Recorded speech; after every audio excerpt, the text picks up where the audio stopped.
evening, everyone, and welcome to BBS Radio and Miracle Hour with John Campbell, and I wish you all a wonderful 2008. I'm afraid I wasn't with you on New Year's Eve, but anyway, I want to wish you a great 2008. I think it's going to be an amazing year ahead. And, this evening I've got a very interesting guest for you all tonight. And this is an amazing lady who I met probably 5 or 6 years ago, and maybe a little bit more, I don't know. And how it came about was I was at a gathering of people up in London, and it was like one of these money things, one of these kind of, I don't know what you'd call it. It wasn't multi-level marketing. It was more of a thing where you sign people up, and there was a lot of excitement going around. And anyway, one of the ladies that was arranging this kind of money gifting thing, whatever, I can't remember what it was called now, Hearts maybe something like that. Anyway, she was giving out copies of this book, which was called Money is Love by Barbara Wilder. And I thought, well, that's a cute title, so I took myself a copy of the book and I read it cover to cover, and I was totally inspired by it. I kind of understood and already knew at a deeper level a lot of the principles, but it was so beautifully written and beautifully put, and I was really inspired, and I just, as is my way, I just picked the phone up and called International Directory Inquiries from England. And I said, right, give me the name of this woman in Boulder, Colorado, and they got me the number, and the next minute I phoned up and I spoke to Barbara on the telephone, and what transpired was that we ended up joining forces, and Barbara came over to England and ran one of her workshops down in Sussex, in Florence House, and it was a wonderful gathering, and everyone who was there just had a whale of a time. We had a ball, and it was a lot of fun and a lot of insight, and I started to do a little bit of work with Barbara over the coming months, and then we, as we do, we moved on our journeys, and anyway, I got an email from Barbara, I don't know, one of her newsletters not long ago, and I thought, wow, what a great guest to have on BBS Radio, on Miracle Hour. So it's with wonderful, great pleasure that I welcome you, Barbara, and it's so fantastic to have you on the show. Thank you for coming on. Oh, it's wonderful to be here and talk with you again, John. We did have quite a lovely weekend at Florence House, didn't we? We did. It was so much fun, and I mean, without giving away confidentiality, and we had so much fun. The people, what we shared and everything, and it was a wonderful time. And how long ago was it actually? It was 2003. It was March of 2003 because it was like 2 weeks before the Iraq War started. Boy, is that right? I didn't realize that. 2 weeks before. So that's 5 years. So I wasn't far out anyway. No, we're almost to 6 years, though. We're almost to 6 years in March. Almost to 6 years, yeah. So do you remember what month it was then? It was March because the protest, all the anti-war demos were going on all over England at the time, and I remember because after I left you, I went to Durham because my husband was doing some studying there at the university, and we participated in a demo, an anti-war demo. And right, okay. In Durham, and then we went on up to Edinburgh and was in another anti-war demo. It was really wonderful. That was before they found out that the anti-war demos don't work, but pro-peace demos do. That's right. That's right. Well, that's amazing, Barbara. Yes. 5 years later, nearly 6 years ago. So a lot of water's gone under the bridge. Well, what I'd really love you to do is what I get all my guests to do when they come on. Is tell me a little bit, if you could, tell our listeners about a little bit about your background, what you used to do, as they say in AA. What I did, what happened, and how it is now. How it was, what happened, how it is now. kind of same kind of deal, isn't it? Yes. Well, I started. I come from California. Originally from California, born and raised in Northern California, and decided I was going to be an actress at a very, very young age, and ended up in Hollywood and did some acting in L.A. and then in New York, and then in about I'm dating myself. In 1975, I entered a mystery school and became a student in a mystery school called Actualism. And I was working in the industry. By that time, I had left acting and was working in production, working on motion pictures, and at the same time, I was deeply, deeply committed to my spiritual path in the School of Actualism, and I studied there for 11 years. Wow. So you had to put in both camps at that stage, huh? Exactly. It was really fascinating. It was so fascinating to be in both places. And my dream at the time was to bring the motion picture industry and the spiritual world together. And I had a dream of making films and having everybody on the films come together in meditation first thing every morning before we went to work, and holding everything in the light. And pretty soon, and eventually I got exhausted from living with my legs trying to create that, because it wasn't quite time, and I think it's getting to be time. Not quite yet, but and then in 1990, I came to England to get married, and I had two amazing spiritual visionary experiences. One was in the Mulberry Rings in Dorchester, where I had a vision of this ancient feminine ceremony, and I saw the ancient dancers and priests and dancing and painting themselves with red paint or blood, and it was extraordinary. And I for the first time, I deeply connected to the power of the feminine. And at that point, from that point on, all my work started focusing deeply on the divine feminine and bringing it forth within myself, and then finding how to bring it forth in everything. And out of that, one of the things that came out of that was that I left the movie industry. I left Los Angeles, and I ended up in Boulder, Colorado, and here in the foothills of the Rocky Mountains. And wow.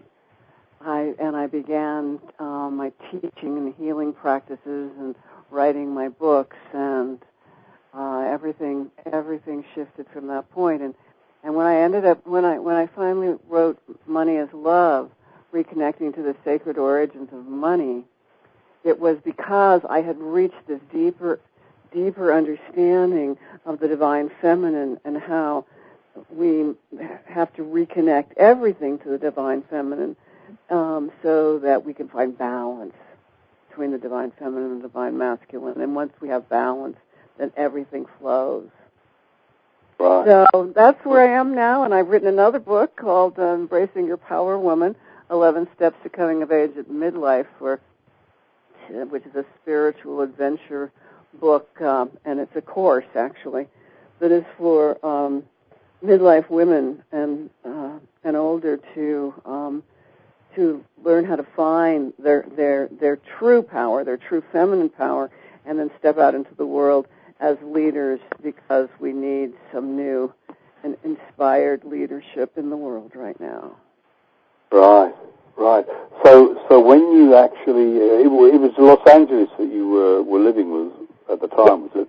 Yes, it was. That was with your husband Patrick at the time? That's right. Yeah.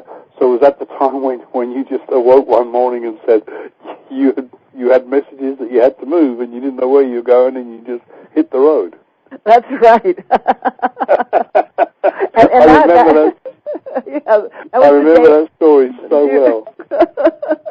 Yes, and we were living in this absolutely beautiful home in the Hollywood Hills, and we had just recently moved there. It was really like, you know, everything you'd aspire to when you live in Hollywood. You know, it was it had been a part of the Mulholland estate, which is, if you're familiar with Mulholland Drive and everything, it's just, yes.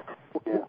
It was this beautiful place, and my guides had been telling me for several years that because in a past life I had not listened to my higher self, and what had happened is I had I had died and in a most horrible way, and I could have avoided it if I'd listened to my higher self and left the place I was in.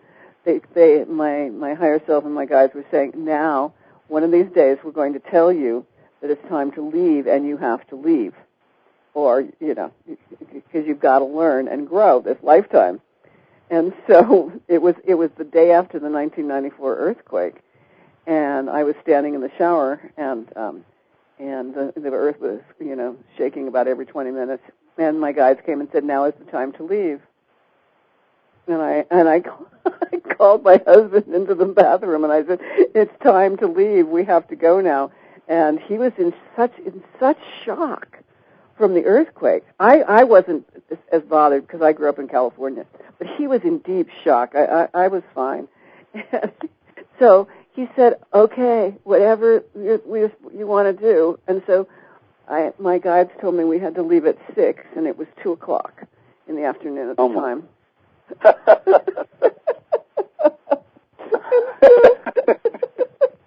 We packed both of our cars with everything it would take to start a new life in case we didn't come back. And what were you renting a place now? We were. We didn't own it, thank goodness, because it got terribly, terribly damaged in the earthquake. So very glad we didn't own it. So you were doing a moonlight split. Yeah. so there we went. The earthquake pushed you out. That's right. But it was really my guides that just said, it's time to go now. And the reason I think they told me then was because any other time my husband, who is a Capricorn, would never have left.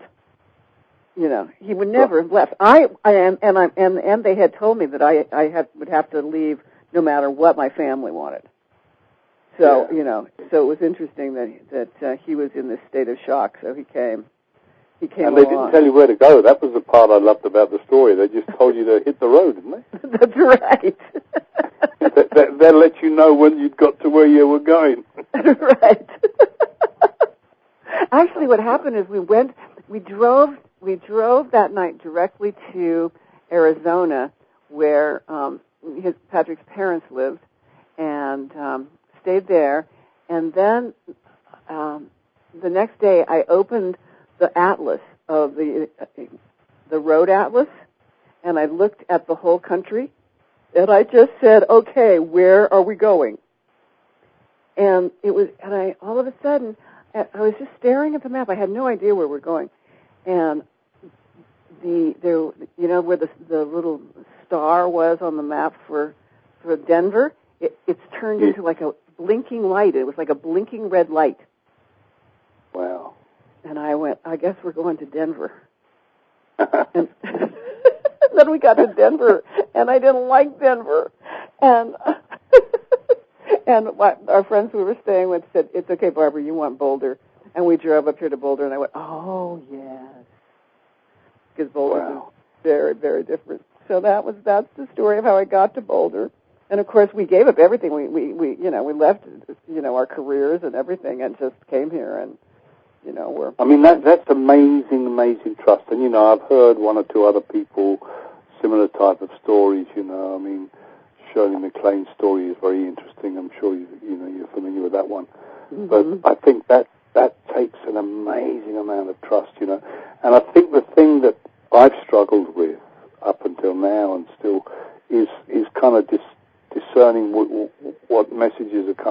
guides and what's coming through my ego. That's the challenge I think I have. I'm get to places where I just don't know what to do, and asking for guidance, and nothing seems to come. So, what do you suggest in times like that, Barbara?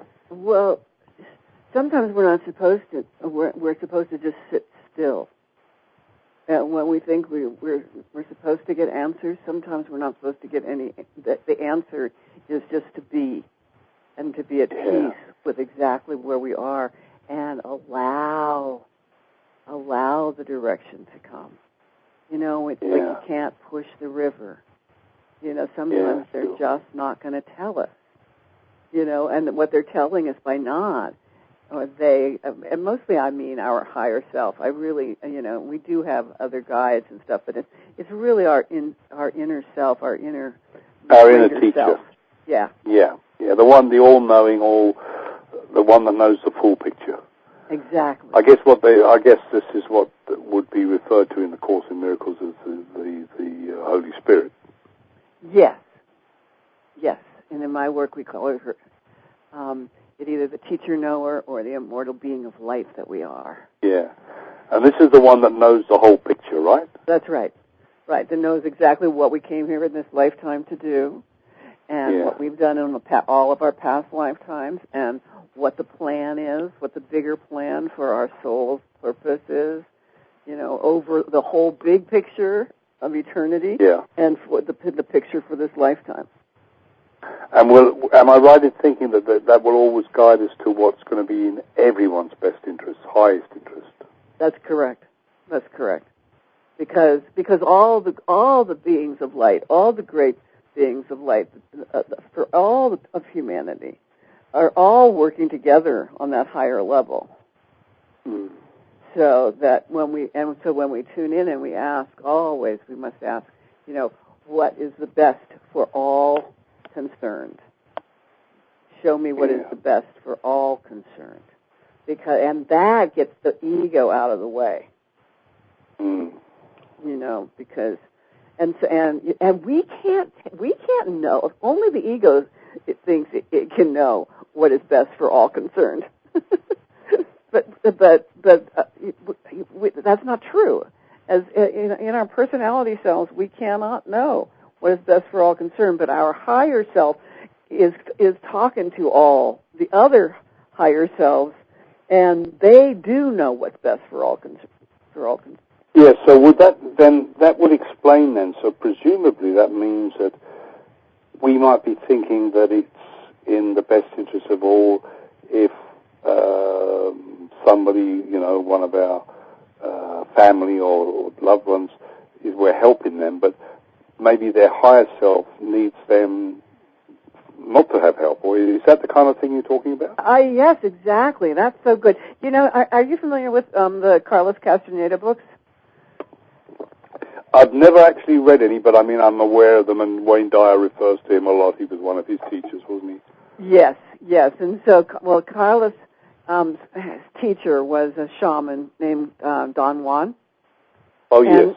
Yes, and Don Juan, one of the stories from there, I think it's so great, that stuck with me over all these years, is that they're watching a caterpillar crossing the road, a big highway.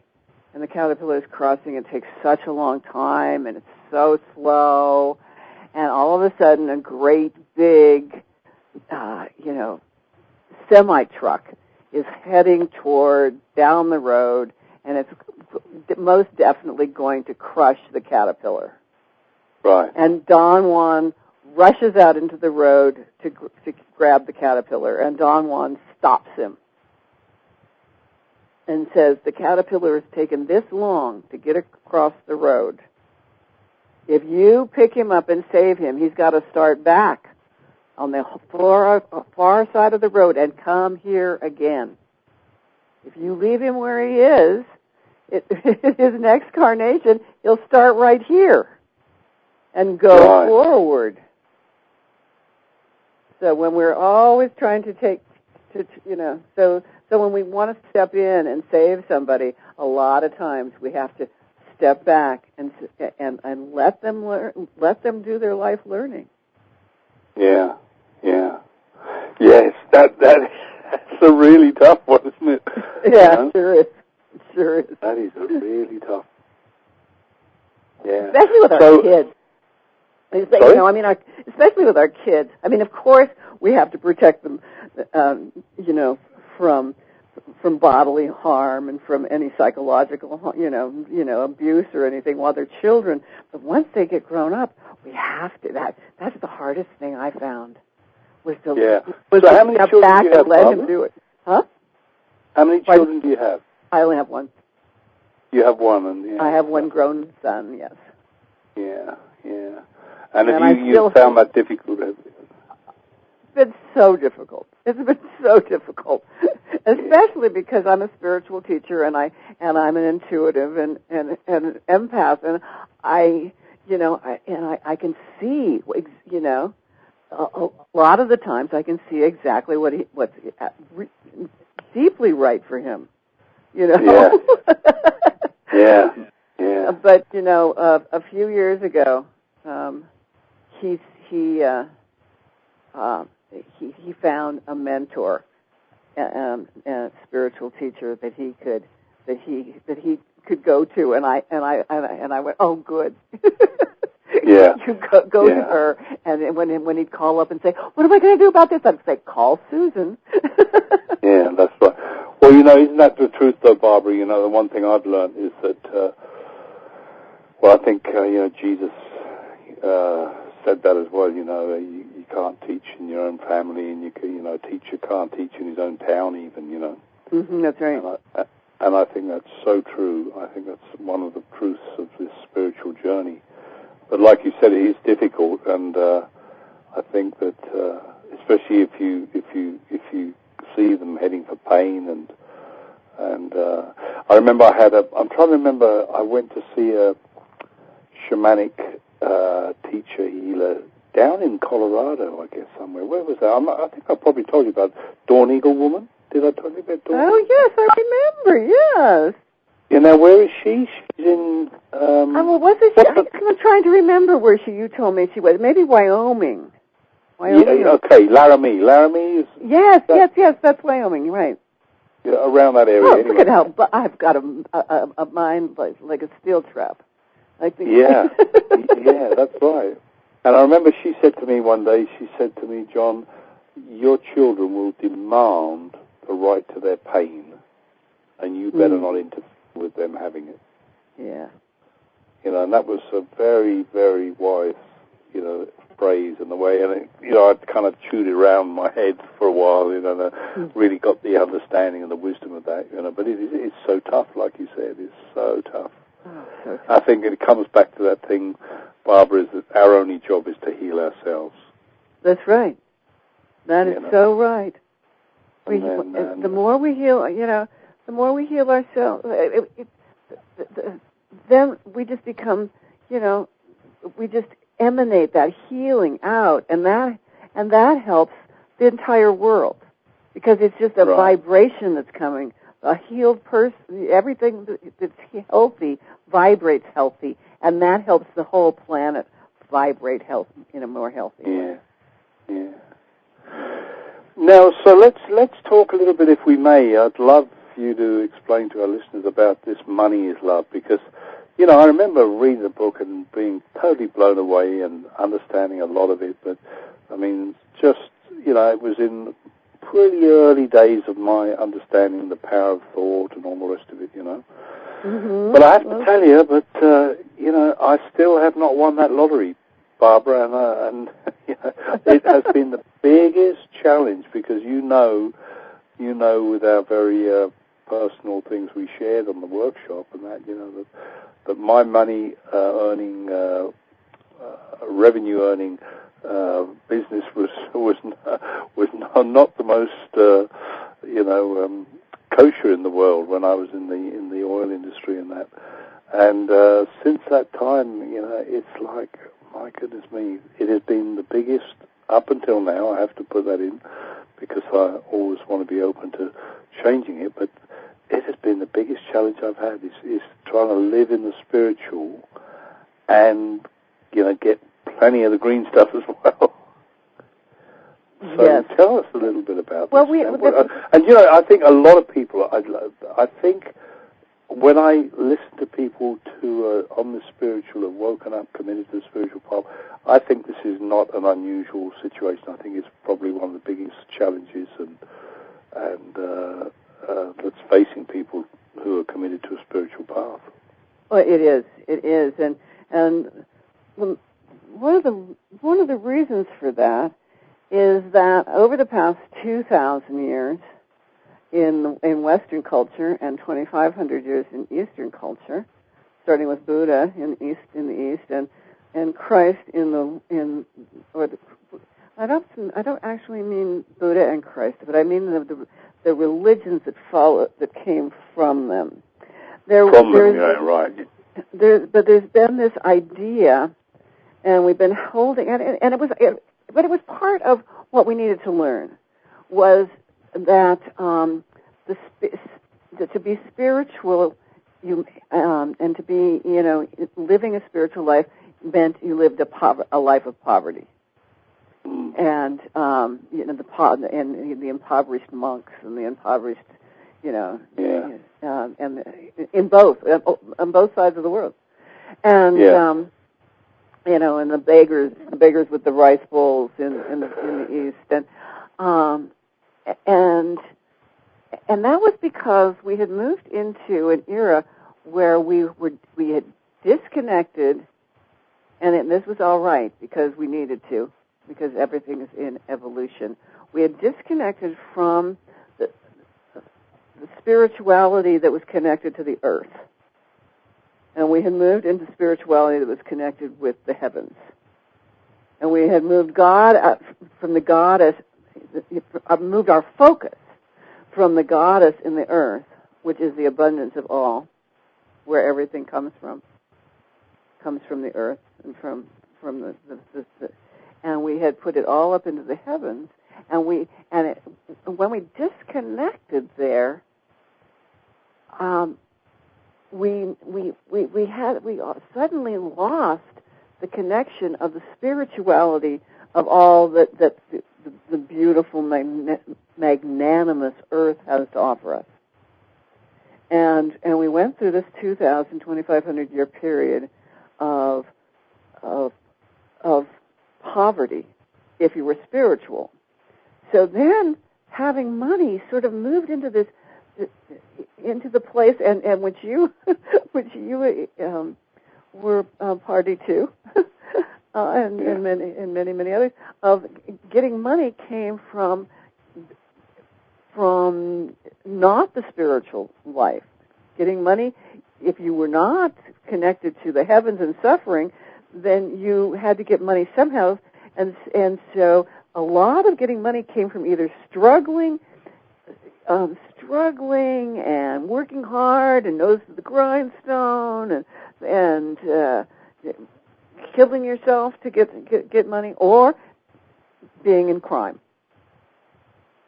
Yeah. And of course, the Catholic Church became one of the great criminals of all time. Criminal in its widest sense of the word, yeah. Yeah.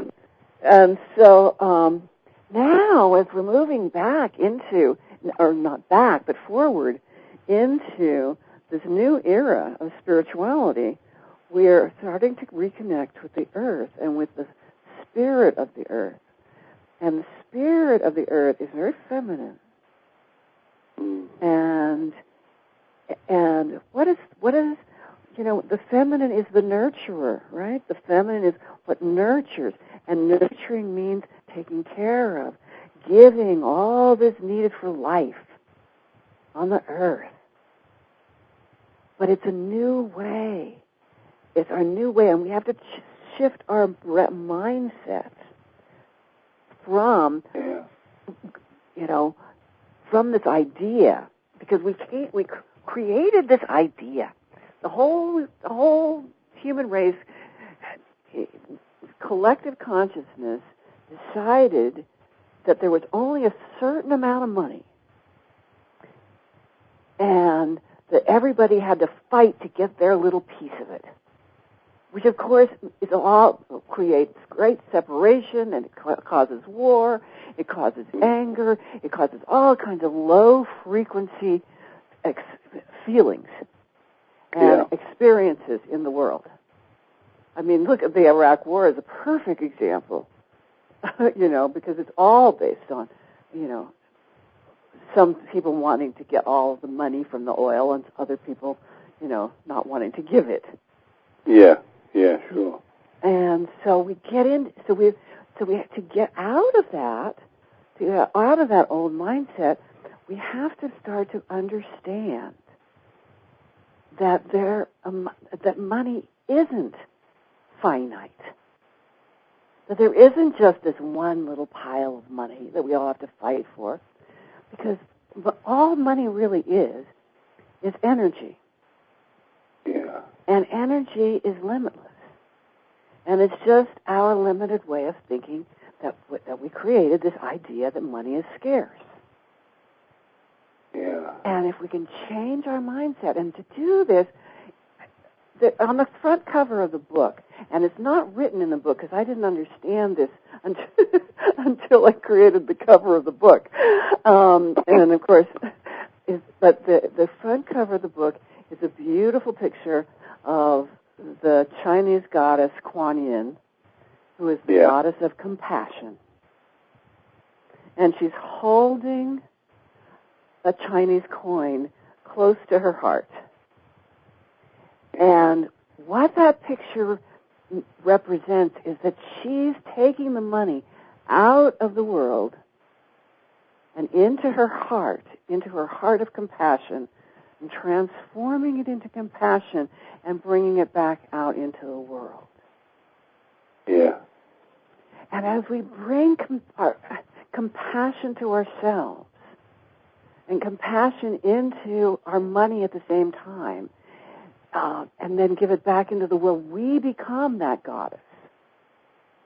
So that we begin to change our thinking and our feeling, and it's much more than thinking. It has to get down into the feeling, emotional, sensory level of feeling that money is here to support us, to take care of us, and then it flows constantly through the world, and that we take it into our hearts, into our lives. We transform it with our thoughts, our feelings, our love, and give it back into the world with love. And that will simply, the more we do that, the more it shifts within us, and we begin to understand that money is just always flowing. Yeah. It's always flowing. We're always taken care of. But that's the tricky part. Because we haven't made it to that place where the whole consciousness of the planet has shifted to that, because we are being in the process of doing that, of bringing that forth, right? And we still believe that we have to go out and get our pile and save it and invest it and make it grow and get several $1 million so we can feel safe and secure.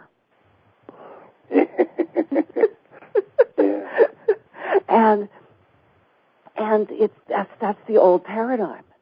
And when we're in and when we've moved into a spiritual life, we have committed to leaving the old paradigm.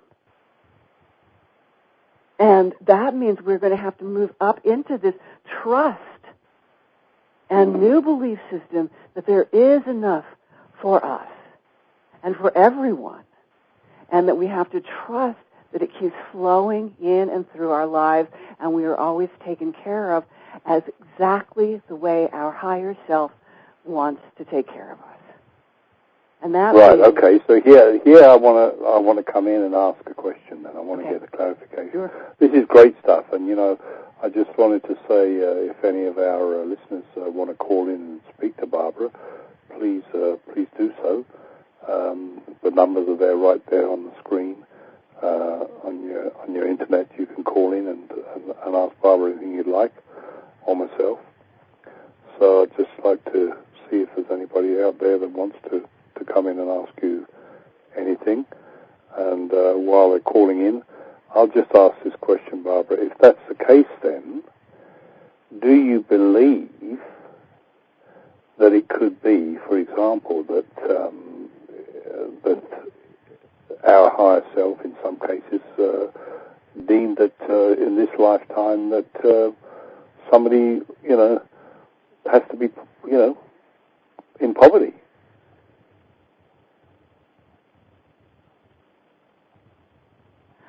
I think, yes. On one level, yes. The answer is yes. We have lots of different lessons we learn, and we go through lots of different things in our lives, in our lifetimes to learn. And money is one of our greatest spiritual teachers, whether we have a lot of it or a little of it. It teaches us if we listen. Yeah. Right? And or if we don't listen, we're forced. It forces us because it is what supports us. We can't get the basics of life without money on this planet. Yeah. But the more we shift into this new way of understanding that we can all be supported, and that there's the entire way that we live on the planet will change, and we will lift up into people not having to be in dire poverty. But people don't have to be in. We have to come to balance. You see, there's no balance. Yeah, right. That's it. So in other words, okay, that explains that, because I know in my own case, one thing that has shifted with me is I absolutely have no attachment to ownership anymore. That's a big change in me. That means, does it mean I don't enjoy living in a nice home? No, of course not. I do enjoy living in a nice home. I like nice things, and I enjoy being able to travel, and I enjoy all those kind of things. But the one big shift in me is I have no attachment for some reason or other to owning anything anymore. Wow. And that was something that I noticed. And in fact, today I actually don't own anything apart from a laptop and my clothes. Yes, I mean, owning ties us down for one thing, and for another thing, how can we own anything? The earth is here for us to all share. Exactly. It doesn't belong to us anyway. I always, until just a few years ago, I had never even owned a house. I'd always rented and never thought a thing about it. And now I own a house, and I wish I didn't own a house because it's, I can't sell the house because the market's flat. But I always, wherever I rented, I always fixed up the house. I painted it. I put beautiful things in. I take care of the garden. And I remember somebody coming up to me one day and saying, "Well, why are you taking care of the garden? You don't own this house." And I said, "Well, because it's the garden. Because it's the earth. We all share this together." Yes. And where I live, it has to be beautiful. It's very important to me. The beauty is very important to me. But you don't have to spend a fortune to have beauty. No, and you don't have to own it. That's right. You certainly don't have to own it. Yeah, so, I don't know if there's any callers on the line at the moment, but it is this thing. So what do you run courses then in this kind of thing now, Barbara, or what? I do. I teach here at my center in Boulder, which is the Transformational Light Center. I have a weekend course coming up this weekend. Just actually. And that is the Money is Love course, or? Right, it is. And I teach it everywhere. I teach it online. I do teleclasses. Not on the telephone. And I teach all over the country, and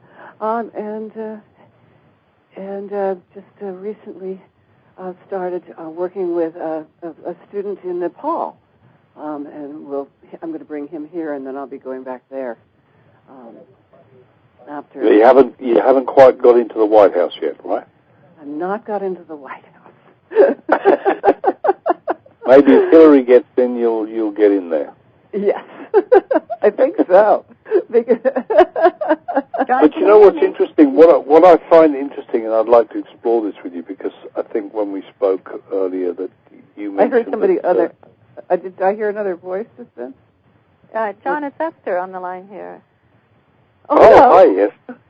It's Esther from Victoria. Wow, hi, Esther. How are you doing? I'm doing great. How about you? Welcome to the show. Did you have a question for Barbara? Yes, I'm enjoying this very much, and it's very appropriate for me right now because, I've got this wonderful business that I'm involved in, and it's something that I feel really fits with my spiritual work, my intention to be here to support people in their conscious evolution. So it's my dilemma is do I set goals for achieving success in this business, and if I don't, am I copping out? Is it a fear of money that causes me not to set goals when really my heart says all I want to do is share this with people, do something that helps other people, and allow the money to come in as it comes in? Can you comment on that for me? Sure. First of all, I'm really moving away from using the word goal. I'm moving more into using the word intention, because when we make it something our intention, that sort of calls a gentler, more all embracing help from the universe. I've noticed, and you want to start looking at what do you truly want? What is the desire of your soul? Begin to tune in to your soul's desire, and begin to reform your ideas, your way you verbalize what it is your intentions are. Because yes, you do. My sense is yes, you do want to share this, and you do also want to live and be in balance. And to be in balance, you have to get back as much as you put out. That's something that we really forget, is that we're constantly thinking we have to give and give and give, but we also have to be open to receive. So as much as you wish to share and in your company with your clients and the more you also want to open to receive back equally, and then you move into the flow. Does that help you? Yeah, so I missed something because I wasn't able to hear you quite clearly, and it was the part about goals. So if I just do my business from day to day, from a heart-centered place, then I'm not copping out if I'm not setting financial goals? No, what I said about goals was, let's change the language from goals to intentions, first of all. And then start to look for start to tune into how much energy you're putting out into the world, and open up to take back that amount of energy back in. So, and if money is energy, you want to bring back money to pay you for what you're giving, so that it becomes a balance. As opposed to that old paradigm goal setting is, I'm going to make this much money, my company's going to grow to this size by this time, and because my sense is that's not working for us anymore. It's old paradigm. Right. But your fear is blocking you from receiving equally and being in balance. Does that make sense to you? Somebody interrupted and asked if I was connected with you guys yet. So I'm we're having quite a communications block of the energy, isn't it? Yeah. So one of the things I'll just move on to, and that is that when I hear that how much energy I put out and how much I'm getting back, that brings up the concern of there used to be a thought that we had to work hard for our money. Mm-hmm. And my sense is now that putting out energy is not necessarily working hard. It's that putting out the energy can be in many ways. We can put out energy by meditating and being in that place of love to help vibration. Does that fit for you? Yes, that's right. The old Puritan belief system of you work hard for it. There's a song about it too. Mm-hmm. You work hard for your money. It's much more about being in your passion, doing the work that is your passion, that fulfills you. Because as John and I were talking about a little earlier, it's about healing ourselves, right? Always about going back to taking care of ourselves. Mm-hmm. And then we begin to vibrate so that it heals others, right? The other day I was doing some really great coaching with some wonderful friends, and it felt that we were all in this incredible vibration and really growing, and there was nobody on the clock getting paid for that in that moment. But my sense is that is putting energy that will come back some other way, that it doesn't have to be I'm getting paid for this particular effort. That is correct. But you also want to be really clear. You want to tune into are you giving without being open to receive? Are you thinking you don't? Are you thinking you don't need to receive? That you can do it all and give it all, and you don't, and you can live on air. Mm. Because that's a very feminine thing. Because women really have never been paid for what we do best. Right. Which is nurturing and taking care of and all of that. And we haven't opened that flow channel to be paid for for our nurturing abilities. And so is that shifting now? Yes, and you want to be part of that shift. Right. And if you want to look at my book, Embracing Your Power Woman, there's the chapter on true wealth, the power of true wealth, and it talks directly to that part about women. We're really good at nurturing. We're not good at living in the marketplace. We don't know that our nurturing work has any economic value, and we need to shift that. Mm-hmm. Yeah. I've been arguing that point for a long time.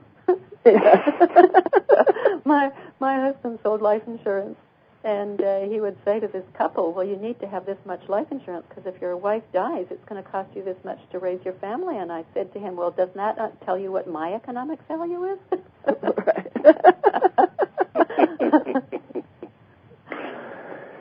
Well, thank you very much, Barbara, and thank you, John, for hosting this call. Okay, Esther, thank you for listening in. It's just great to know that you're listening in and enjoying the show. And it's great to have you on. Okay, great. Bye-bye, Esther. Right, bye-bye. Thank you. Bye, Esther. God bless.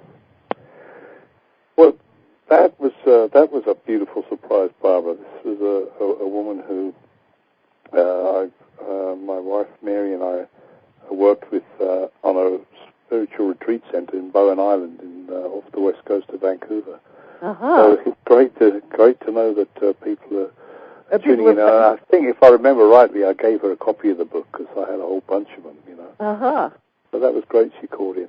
That's wonderful. And I was coming on to the concept of money and Course in Miracles. Of course, as you're aware, because I think you said that you studied the Course, or you used to study the Course. I'm very aware of the Course because for 5 years I went to a Unity church, and everybody, everything is into the Course. Yeah. And of course, what the Course says, what the Course says, and I really like the Course because it all makes sense to me. It ticks all the boxes for me, Mm-hmm. And it says that once we understand it, there is spirit is spirit. There's nothing which is in physical form which is spirit, because otherwise it wouldn't be spirit. It's like an oxymoron, But it says which doesn't say that there's anything wrong in having abundance and all the rest of it. But I think the point it's coming to is that everything starts within. That the outer world is only like that's on the screen of life, and that whereas people, most of us, me included, spend most of our lives facing the wrong way. I kept trying to change everything out there on the screen instead of going to the projector. Mm-hmm. Yes. And then, and once you change the projector, you change your experience. And it could be that the outer picture may not appear that good, but it's by doing the inner work so that you don't get shunted around from fear all the time, shunted into fear. I think that's the part that the Course is trying to get through. Exactly. The fear blocks everything. Yeah. Fear blocks love. Anger actually blocks the flow of money. Yeah. And anger, of course, comes out of fear. Every negative emotion comes out of fear. It's all fear-based. Yeah. But our anger, we go around and we get stuck in righteous indignation. And that blocks the flow. That blocks our flow instantly. And when we become, even when we're very righteously indignant about how the planet, how the ecology is being destroyed and the global warming, and we're righteously indignant about that. We're righteously indignant about how the government is performing, and we're righteously indignant about the war. All of that's built. It doesn't mean that we accept it. It means that we bring it into the light. Hold it in the light and step outside of it and not become part of it. And yeah, that's it. Yeah, but I totally agree, and I totally understand that one. And I am having to continually watch myself. I'm pretty happy with how I am now on an individual basis with individuals, where I have to watch myself when it comes to institutions like the government or the police or this kind of stuff. But the Course explains it brilliantly, by saying that whatever judgmental thoughts you have is going straight into your own unconscious mind and is going to come back at you sooner or later. And it might not come back in the same form. It might not come back the same time. There could be a delay. But, of course, the good side is the converse, is all the time we're practicing forgiveness and quantum forgiveness, where, understanding that there's nothing to forgive. That also is the higher self or Holy Spirit is healing, and it's going to, have a positive effect, sooner or later. So I think that's basically it. Barbary, I cannot believe. This has been such fun, and we're already up to time almost now. What I wanted you to do, could you let the listeners know about the title of your books and your website, and if they can contact you in any way, please give out your information if you could. Oh, I certainly will. It certainly has been wonderful being here with you, John. Just warm feelings of reconnection. My books are Money is Love, Reconnecting to the Sacred Origins of Money, and Embracing Your Power Woman, 11 Steps to Coming of Age in Midlife. My website is www.barbarawilder.com. And on my website has all my contact information. There's also some lovely meditations and prayers on the website, and articles and essays, and you can also sign up for my newsletter. And I send out a newsletter about once a month, with an essay about on some new spiritual idea that I'm working with, and all with a meditation, along with letting you know what I'm up to in the world, workshop wise and traveling. So please visit www.barbarawilder.com, and you can buy my books there. And my Money is Love is on CD now too. And that's wonderful. That is great news, because that's what I wanted. It wasn't on CD when we first met. I know that. That's correct. So I'll definitely get a copy of that, because that's a great way. I love to learn. Well, Barbara, thank you so much for coming on. Thank you so much for giving of yourself. You're a wonderful being of light, and I certainly find it's great to reconnect with you, because we haven't been in contact for some time. But I always think, once you make connection with people, the contact is there, and it's just at different levels. And it's been great having you on the show. I wish you every success in 2008 onwards, and I certainly hope to connect with you in the physical, and for you to get together and meet my beautiful wife, Mary, who is a real being of light, and I think she'll be interested in your second book as well. So thank you, Barbara, and have a wonderful, wonderful 2008. You too, John. Thank you. Bye-bye. Bye-bye, Barbara. Take care. God bless you. Bye-bye.